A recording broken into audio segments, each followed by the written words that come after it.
Assalamualaikum warahmatullahi wabarakatuh. Kami dari kelompok 6 akan mempresentasikan tentang teori dan konsep jual beli bisnis syariah. Dalam kelompok kami terdiri dari saya sendiri, Nur Aziza, Juarlita Fisprilia, dan Muhammad Humam Dafa. Di sini saya akan menjelaskan tentang riba, maisir, dan garar. Yang pertama adalah riba. Riba adalah melebihkan keuntungan harta dari salah satu pihak dalam transaksi jual beli atau pertukaran barang yang sejenis tanpa memberikan imbalan terhadap kelebihan tersebut. Jadi riba itu sendiri artinya tambahan. Nah, contoh dari riba ini adalah rentenir atau lintah darat. Jadi hanya salah satu pihak saja yang diuntungkan dan pihak yang lainnya merasa dirugikan. Itu yang dinamakan riba. Hukum riba. Riba diharamkan oleh Allah Subhanahu wa taala. Larangan melakukan riba terdapat dalam Al-Qur'an yang diturunkan secara bertahap. Tahap pertama, menolak anggapan bahwa pinjaman riba yang pada zahiriyah seolah-olah menolong mereka yang memerlukan sebagai suatu perbuatan mendekati atau takarrub kepada Allah Subhanahu wa taala. Tahap pertama ini ada dalam Quran Surah Ar-Rum ayat 39. Tahap kedua, riba digambarkan sebagai suatu yang buruk. Allah mengancam memberikan balasan yang keras kepada orang-orang Yahudi yang memakan riba. Quran Surah An-Nisa ayat 160-161. Tahap ketiga, riba diharamkan dengan dikaitkan kepada suatu tambahan yang berlipat ganda. Tahap ketiga ini ada dalam Quran Surah Ali Imran ayat 130. Tahap yang terakhir, Allah dengan jelas dan tegas mengharamkan apapun jenis tambahan yang diambil dari pinjaman. Tahap terakhir ini ada dalam Quran Surah Al-Baqarah ayat 278. Jenis-jenis riba itu ada 4. Yang pertama riba fadl, yaitu menukarkan dua barang yang sama jenisnya namun berbeda kualitasnya yang diisyaratkan oleh orang yang menukarkannya. Contohnya tukar menukar emas dengan emas, perak dengan perak, beras dengan beras. Yang kedua ribayat, yaitu berpisah dari tempat sebelum ditimbang dan diterima. Maksudnya orang yang membeli suatu barang kemudian sebelum ia menerima barangnya dari si penjual, pembeli tersebut sudah menjualnya kepada orang lain. Nah, hal ini tidak boleh dilakukan karena proses jual beli tersebut masih terikat pada pihak yang pertama. Yang kedua, riba nasi'ah, yaitu riba yang dikenakan kepada orang-orang yang berhutang disebabkan memperhitungkan waktu yang ditangguhkannya.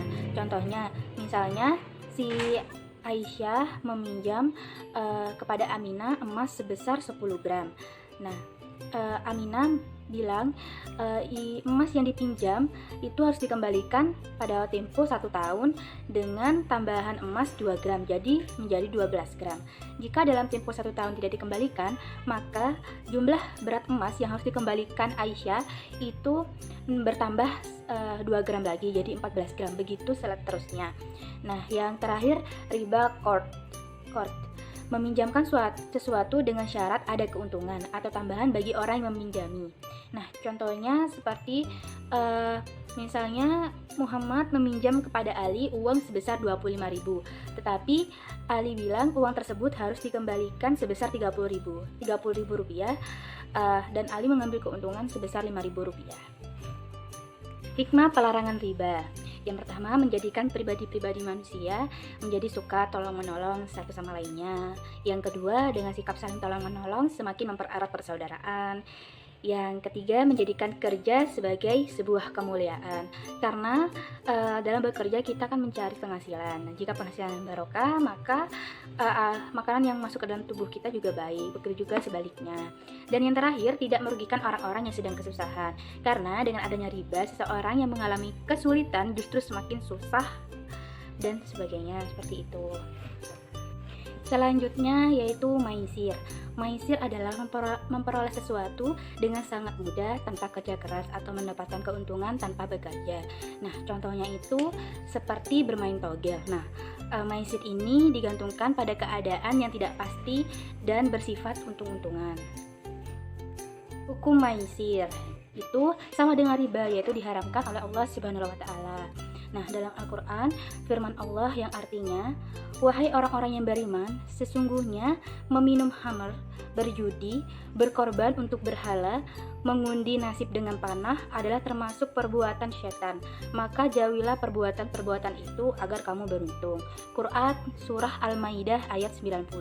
Jadi dalam hukum maisir ini yaitu sama dengan riba, yaitu diharamkan. Maka jauhilah keduanya, yaitu riba dan maisir ini dalam kehidupan kita agar kita selamat dunia dan akhirat. Garar adalah jual beli objek yang belum ada dan dengan demikian belum dapat diketahui kualitasnya oleh pembeli. Nah, contohnya seperti jual beli budak yang melarikan diri, jual beli binatang yang terlepas dari tangan pemiliknya, jual beli buah yang belum masak di pohonnya, kayak gitu. Nah, menurut Imam Malik, jual beli tersebut adalah jual beli yang haram karena mengandung unsur untung-untungan. Ketidakpastian yang muncul akibat tidak terpenuhinya ketentuan syariah dalam suatu transaksi.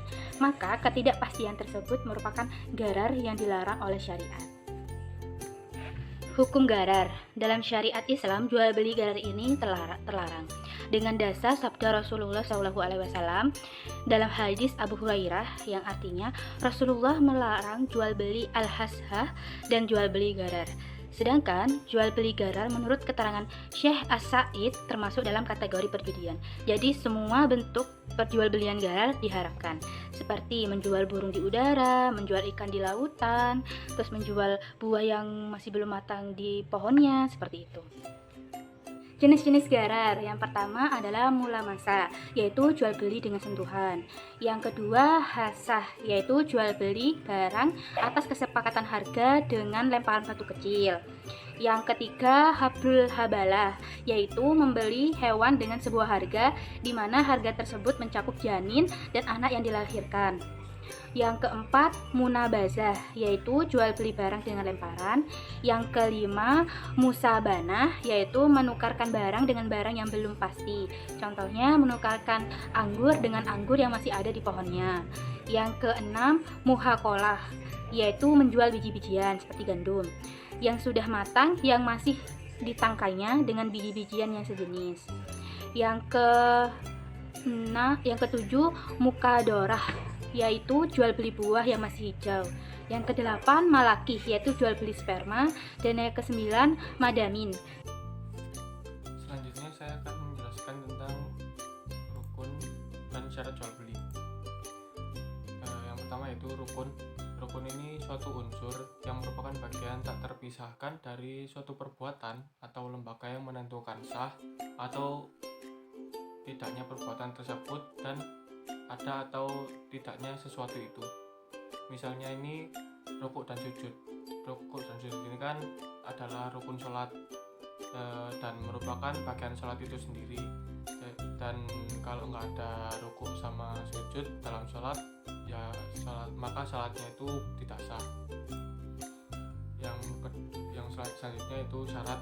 Syarat ini berkaitan dengan sesuatu yang tergantung padanya keberadaan hukum syar'i dan ia berada di luar hukum itu sendiri, yang ketiadaannya menyebabkan hukum pun tidak ada. Contohnya yaitu syarat sholat, yaitu kan wudhu. Kalau wudhunya nggak ada atau tanpa wudhu, sholat itu menjadi tidak sah. Yang selanjutnya itu jual beli. Jual beli ini secara istilah menurut mazhab Hanafi ini jual beli itu adalah pertukaran harta dengan harta dengan menggunakan cara tertentu. Harta ini diartikan sebagai sesuatu yang memiliki manfaat dan ada kecenderungan manusia untuk menggunakan tersebut, dan cara tertentu yang dimaksud itu adalah ungkapan ijab dan qabul. Selanjutnya itu rukun jual beli. Rukun jual beli itu ada 4, yaitu yang pertama akad. Akad ini ikatan kata atau kalimat antara penjual dan pembeli. Hukum itu belum dikatakan, jual beli itu belum dikatakan sah sebelum ijab dan qabul dilakukan. Sebab ijab qabul itu menunjukkan sebuah kerelaan antara penjual dan pembeli. Ijab qabul itu bisa dilakukan dengan lisan ataupun secara tertulis. Secara tertulis ini seperti surat menyurat yang dilakukan oleh, biasanya itu dilakukan oleh orang yang tidak bisa mengucapkan ijab kabul tadi. Yang selanjutnya itu orang yang berakad. Orang yang berakad ini ada syarat-syaratnya. Yang pertama itu beragama Islam. Syarat ini tuh hanya disyaratkan bagi pembeli dalam membeli benda-benda tertentu. Misalnya seseorang dilarang menjual hamba sahaya yang beragama Islam, sebab besar kemungkinan pembeli tersebut akan menerapkan abid yang beragama Islam. Yang kedua yaitu harus berakal. Berakal ini bisa membedakan atau memilih mana yang terbaik baginya. Yang ketiga itu orang yang berakad ini dengan kehendaknya sendiri. Jadi orang tersebut tidak melakukan perbuatan jual beli dengan keadaan terpaksa.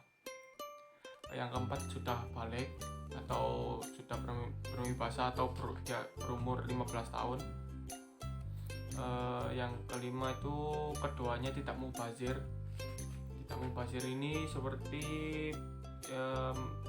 para pihak yang mengikatkan diri dalam perjanjian jual beli ini bukanlah manusia yang boros. Yang ketiga yaitu barang atau objek jual beli. Objek jual beli itu ada syaratnya. Yang pertama, barangnya itu tidak tergolong haram. Yang kedua, ada manfaatnya. Jadi barang yang dijual belikan itu harus memiliki manfaat. Yang ketiga itu barang tersebut milik orang yang melakukan akad, atau barang si penjual itu mendapat izin dari pemilik sah barang. Yang keempat itu mengetahui maksudnya barang yang dijual belikan itu apa.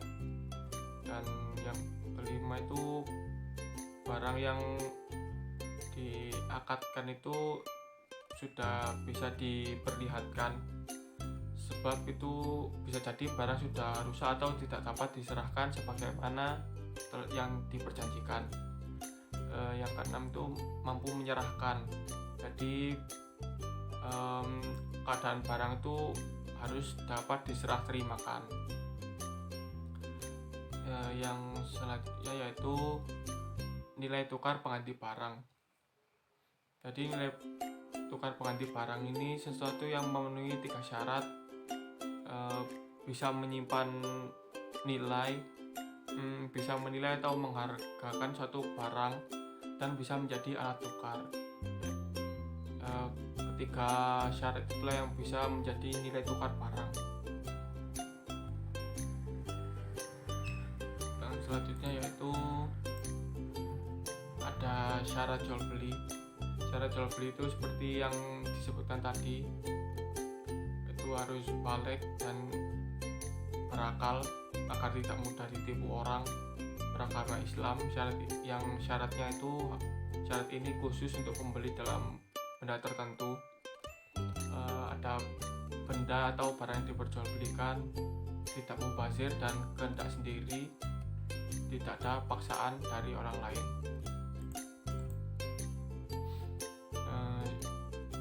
Syarat sahnya barang itu yang diperjualbelikan yaitu harus suci dan tidak terkena najis. Tidak boleh mengkait-kaitkan dengan sesuatu. Misalnya apabila ayah meninggal, saya akan menjual motor ini, itu tidak boleh ya. Yang selanjutnya itu tidak boleh dibatasi waktunya, karena hak tersebut itu hak ini hanya boleh dilakukan oleh pembeli. Terus barang itu dapat diserahkan setelah ada kesepakatan akad. Yang selanjutnya itu barang yang diperjualbelikan itu milik sendiri atau sudah memiliki izin dari pemilik barang, dan akad jual beli itu nggak sah apabila barang tersebut dari hasil mencuri. Yang selanjutnya itu barang yang diperjualbelikan dapat diketahui atau dilihat. Yang selanjutnya, barang yang diperjualbelikan harus diketahui kualitasnya, beratnya, takarannya, dan ukurannya supaya tidak menimbulkan keraguan. Perbedaan manajemen bisnis syariah dan manajemen bisnis konvensional. Oke, mungkin kita akan flashback sedikit tentang pengertiannya. Untuk manajemen sendiri, kita kan tahu bahwa manajemen adalah suatu hal yang sangat penting bagi kehidupan kita, kehidupan manusia, karena manajemen itu dapat membantu dan mempermudah pekerjaan kita dengan kriteria pekerjaan kita masing-masing. Selain itu, kita juga bisa menyebut manajemen itu adalah proses merencanakan, mengorganisasi, mengarahkan, dan mengendalikan kegiatan untuk mencapai suatu tujuan tertentu. Oke, seperti yang di pertemuan awal, kita sudah menyinggung juga apa sih manajemen itu. Manajemen adalah metode untuk menyelesaikan suatu tugas atau instruksi melalui orang lain. Namun, jika hal ini sudah memasuki ranah bisnis, maka manajemen bisnis adalah suatu sistem atau metode untuk mengawasi, mengarahkan, merencanakan semua aspek dalam bisnis perusahaan, sehingga perusahaan tersebut mampu mencapai tujuan bisnis sesuai targetnya. Jadi, manajemen syariah sendiri, karena kita membahas tentang syariah, manajemen syariah adalah suatu pengelolaan untuk memperoleh hasil optimal yang bermuara pada pencarian keridhaan Allah. Maka dari itu, semua langkah yang akan kita ambil dalam menjalankan manajemen ini harus berdasarkan aturan-aturan Allah, dan aturan tersebut berada dalam Al-Quran dan hadis. Seperti itu. Dari pengertian tersebut kan kita tahu bahwa ruang lingkup dari manajemen itu sangat luas. Nah, untuk fungsinya sama ya, manajemen syariah maupun konvensional. Nah, sedangkan untuk prinsip, ada prinsip manajemen syariah. Jadi selain ada 4 fungsi standar tadi, manajemen syariah juga memiliki beberapa prinsip. Nah, prinsip ini didasarkan pada Undang-Undang Nomor 10 Tahun 98 tentang syariah. Di dalam undang-undang tersebut menerangkan bahwa syariah adalah aturan perjanjian berdasarkan hukum Islam antara bank dengan pihak lain untuk menyimpan dana ataupun pembiayaan kegiatan lainnya. Oke, mungkin prinsipnya seperti ini. Yang pertama, pembiayaan prinsip bagi hasil. Kedua, pembiayaan berdasarkan prinsip penyertaan modal. Yang ketiga, jual beli barang dengan memperoleh keuntungan, murabahah. Yang keempat, pembiayaan barang modal berdasarkan prinsip sewa murni tanpa pilihan, ijarah. Dan yang kelima, pemindahan kepemilikan atas barang yang disewa dari pihak bank oleh pihak lain atau ijarah waitina. Oke, itu dari prinsipnya, prinsip dari manajemen syariah. Nah, sedangkan apa sih perbedaan dari manajemen bisnis syariah dan manajemen bisnis konvensional? Oke, kita balik lagi, kita harus tahu apa itu bisnis. Jadi bisnis itu sendiri adalah suatu aktivitas yang dilakukan oleh seseorang atau lebih atau sekelompok orang untuk menyediakan barang atau jasa yang memiliki tujuan, yaitu untuk memperoleh keuntungan. Nah, dalam menjalankan bisnisnya ini, itu pasti ada prosesnya. Yang pertama ada proses bisnis syariah, dan yang kedua ada proses konvensional, seperti itu. Mungkin bisa dilihat untuk tabelnya, tabel perbedaan antara bisnis syariah dan bisnis konvensional. Mungkin ini sudah jelas. Yang pertama, proses sumber bisnisnya. Kalau syariah itu bersumber dari Al-Quran dan hadis, itu sudah jelas. Nah, sedangkan konvensional itu bersumber dari daya pikir atau akal dari manusia. Contohnya, kalau syariah itu semua prosesnya kan terjadi harus sesuai dengan aturan yang terdapat di Al-Quran. Contoh, Al-Quran melarang adanya sistem kredit dalam sebuah bisnis. Maka di dalam proses bisnis syariah ini kita tidak akan menemukan apa yang dinamakan sistem kredit. Nah, beda dengan konvensional. Kalau konvensional itu kalau sudah disepakati boleh dengan aturan A, maka sesuai dengan aturan tersebut karena sudah disepakati sebelumnya. Kedua, fondasi bisnis.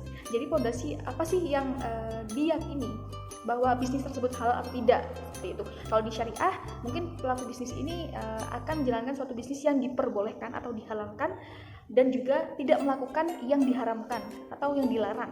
Nah, seperti itu. Oke, jadi yang ketiga ada pola bisnis. Jadi di pola bisnis ini, setiap proses bisnis syariah itu selalu didahului dengan adanya akad atau perjanjian. Jadi misalnya saya di awal jual beli itu sudah perjanjian dengan yang punya lahan. Misalnya saya mau beli lahan. Nah, itu sudah ada perjanjian, saya memberikan uang segini dan apa yang saya dapatkan, seperti itu. Sedangkan yang konvensional itu belum tentu ada akad atau perjanjiannya, jadi ada yang tidak ada. Yang keempat ada implementasi bisnis. Jadi dikarenakan bisnis syariah ini dijalankan bersumber dari Al-Quran dan hadis, jadi implementasi bisnis syariah ini yang dijalankan sudah benar jika dalam syariah Islam.